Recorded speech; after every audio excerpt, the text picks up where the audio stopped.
Central സിറ്റിക്കായി 1991 അംഗീകരിച്ച structural plan നഗരത്തിലെ വികസനവും മാറിയ ഭൂമി ഉപയോഗ രീതികളും നിലവിലുള്ള സോണിന് നിയമങ്ങളുമായി പൊരുത്തപ്പെടാനാവാത്ത ചില സാഹചര്യങ്ങൾ സൃഷ്ടിച്ചിട്ടുണ്ട്. ഈ സാഹചര്യത്തിൽ 2026 മാർച്ച് 15 സർക്കാർ ഒരു കരട് വ്യതിയാനം പ്രസിദ്ധീകരിച്ചിരിക്കുകയാണ്. പുതിയ മാസ്റ്റർ പ്ലാൻ അമൃത് മാസ്റ്റർ പ്ലാൻ നിലവിൽ വരുന്നതുവരെ ജനങ്ങൾക്കൊരു അടിയന്തര ആശ്വാസം നൽകുക എന്നതാണ് ഈ പ്ലാനിൻ്റെ പ്രധാന ലക്ഷ്യം.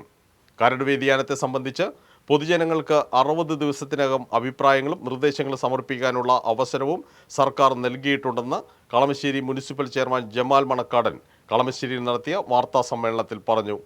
കൊച്ചി നഗരസഭാ പ്രദേശവും കളമശ്ശേരിക്ക് ചുറ്റുമുള്ള 11 തദ്ദേശ സ്ഥാപന പ്രദേശത്തിനുമായിട്ടാണ് സ്ട്രക്ചർ പ്ലാൻ തയ്യാറാക്കിയിട്ടുള്ളത്. ഈ പ്ലാനിൻ്റെ സോണിംഗ് റെഗുലേഷനിലാണ് നിലവിൽ പുതിയ വ്യതിയാനം വരുത്തിയിട്ടുള്ളത്. സ്ട്രക്ചറൽ പ്ലാൻ വ്യവസ്ഥകൾക്കെതിരെ നിരവധി കോടതി കേസുകളും പരാതികളുമുണ്ട്. കൊച്ചി നഗരസഭാ പ്രദേശത്തിന് പുതിയ ഒരു മാസ്റ്റർ പ്ലാൻ നിലവിൽ വന്നു. കളമശ്ശേരി, തൃക്കാക്കര, തൃപ്പൂണിത്തുറ, മരട് എന്നീ ടൗണുകൾക്ക് അമൃത് 2 പദ്ധതിയുടെ കീഴിൽ പുതിയ മാസ്റ്റർ പ്ലാൻ തയ്യാറാക്കുന്ന നടപടികൾ ആരംഭിച്ചിട്ടുള്ളതാണ്. മേൽ സാഹചര്യം എല്ലാം പരിഗണിച്ച് പൊതുജനങ്ങൾക്കൊരു അടിയന്തര ആശ്വാസമായിട്ടാണ് സ്ട്രക്ചർ പ്ലാനിലെ പുതിയ വ്യതിയാനം തയ്യാറാക്കിയിട്ടുള്ളത്. കളമശ്ശേരി നഗരസഭയെ കഴിഞ്ഞ കുറേ വർഷങ്ങളായി ബാധിച്ചിരുന്ന കെട്ടിട നിർമ്മാണ പ്രവൃത്തികൾക്ക് തടസ്സം നേരിട്ടിരുന്ന നിരവധി സോണുകൾക്ക് മാറ്റം വരുത്തിക്കൊണ്ടുള്ള ഒരു ഉത്തരവാണ് സംസ്ഥാന ഗസറ്റ് മുഖാന്തരം സർക്കാർ പ്രസിദ്ധീകരിച്ചിട്ടുള്ളത്. ഇത് കഴിഞ്ഞ 2026 മാർച്ച് മാസം 15 ഇത് പ്രഖ്യാപിച്ചിട്ടുള്ളത്. അതേ തുടർന്ന് മാർച്ച് മാസം 24 ഇത് സംബന്ധിച്ചുള്ള ആക്ഷേപങ്ങളും അഭിപ്രായങ്ങളും നിർദ്ദേശങ്ങളും സമർപ്പിക്കുന്നതിന് വേണ്ടി 2026 മാർച്ച് 24 ഫോം നമ്പർ 8 പ്രകാരമുള്ള അപേക്ഷ സമർപ്പിക്കേണ്ടതിൻ്റെ അപേക്ഷയും സർക്കാർ ഗസറ്റ് വഴി പ്രസിദ്ധീകരിച്ചിട്ടുണ്ട്.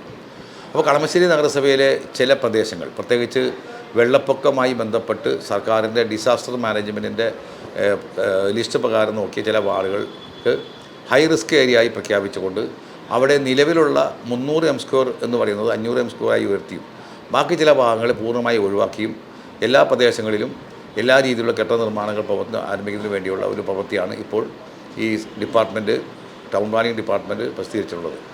അത് വരുന്ന മെയ് മാസം 24 ഇത് സംബന്ധിച്ച് പരാതികളോ നിർദ്ദേശങ്ങളോ ഈ പ്രഖ്യാപിച്ച കാര്യങ്ങളും വ്യതിയാനം വരുത്താനുണ്ടെങ്കിൽ അത് മാറ്റുന്നതിന് വേണ്ടിയുള്ള ജനങ്ങളെ അറിയിക്കുന്നതിന് വേണ്ടിയാണ് ഇന്ന് ഇത്തരത്തിലുള്ള പ്രസ് കോൺഫറൻസ് വിളിച്ചുവിട്ടിട്ടുള്ളത്.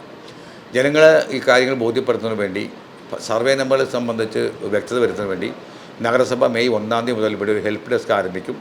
അപ്പോൾ എല്ലാ പൊതുജനങ്ങൾക്കും തങ്ങളുടേതായ സർവേ നമ്പർ പെട്ടിട്ടുണ്ടോ പെട്ടിട്ടില്ലേ എന്ന് അറിയുന്നതിനും അത് മുഖാന്തരം മറ്റ് കാര്യങ്ങളെക്കുറിച്ചും ആലോചിച്ച് സർക്കാരിലേക്ക് കൊടുക്കുന്ന നിർദ്ദേശങ്ങൾ മുനിസിപ്പൽ കൗൺസിൽ കൂടി ചർച്ച ചെയ്തു ജനങ്ങളുടെ ഒപ്പീനിയൻ എടുത്തുകൊണ്ട് സർക്കാർ സമർപ്പിക്കും. ഇപ്പം നിലവിൽ ഈ നിയമം വന്നതുമൂലം ഒട്ടേറെ ആളുകൾക്ക് ആശ്വാസകരമാണ്, ഗുണകരമാണ്.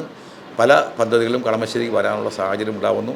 ദീർഘകാലമായി കളമശ്ശേരി നഗരസഭയും മറ്റ് പൊതുജനങ്ങളും തമ്മിലുള്ള പല പ്രശ്നങ്ങളും ഹൈക്കോടതി കേസുകളിലേക്ക് പോകേണ്ട സാഹചര്യം ഉണ്ടായി. അതൊക്കെ ഒഴിവാക്കി കഴിയുന്നത്ര പ്രദേശങ്ങളിൽ ഡെവലപ്മെൻറ്റ് വരുന്നതിന് വേണ്ടിയുള്ള സംവിധാനമാണ് ഈ മാസ്റ്റർ പ്ലാനിൻ്റെ വ്യതിയാനം കൊണ്ട് ഉദ്ദേശിക്കുന്നത്.